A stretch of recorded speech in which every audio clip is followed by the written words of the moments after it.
बिस्मिल्लाहिर्रहमानिर्रहीम।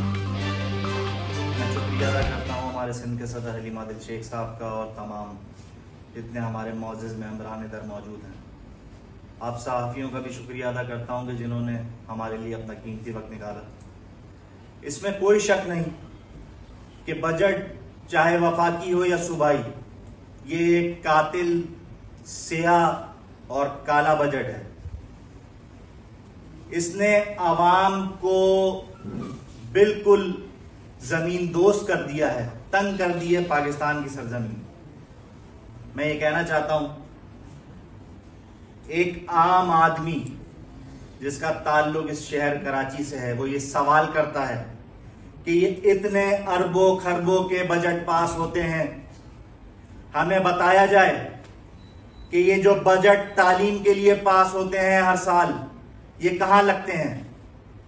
एक आम आदमी देखता है कि वही तबाह हाल है स्कूल, एक आम आदमी देखता है कि वही तबाह हाल है ये हमारे अस्पताल, सेहत के निजाम।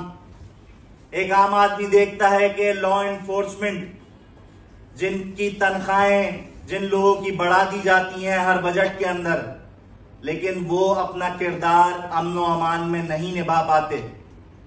कराची का एक आम आदमी सवाल करता है इस 15 साल से मुसल्लत टोले से कि किस तरीके से ये सिंध के निजाम को चला रहे हैं।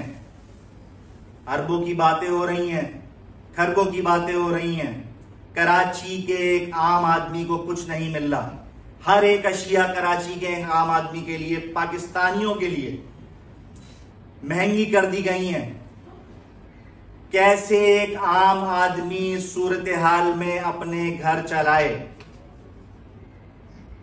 मैं ये सवाल करना चाहता हूं तमाम ताकतवर खलकों से कि जिन लोगों की तनख्वाहों में आपने इजाफे किए, वो पाकिस्तान की फलाह के लिए किए या अपने मकासद पूरे कराने के लिए करे। जिस तरीके से हम ये देख रहे हैं कि चाहे महंगाई हो, चाहे नाइंसाफी हो, चाहे लॉ एंड ऑर्डर का मसला हो, आवाम बाहर निकलती है तो यही जिनकी तनख्वाहें बढ़ाई जाती हैं, यही शेल फायर कर रहे होते हैं, यही आवाम के ऊपर जुल्म कर रहे होते हैं। तो ये अपनी सहूलतों के लिए किया जा रहा है, क्योंकि आवाम के लिए ये बजट नहीं है। ये एक कातिल बजट है जो पेश किया गया सिंध के तौर पे, खास तौर पे।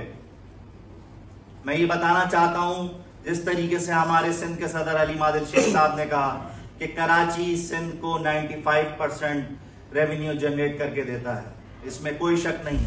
ये आप तमाम तर लोग जानते हैं जो कराची से भी ताल्लुक रखते हैं, जो पाकिस्तान से ताल्लुक रखते हैं।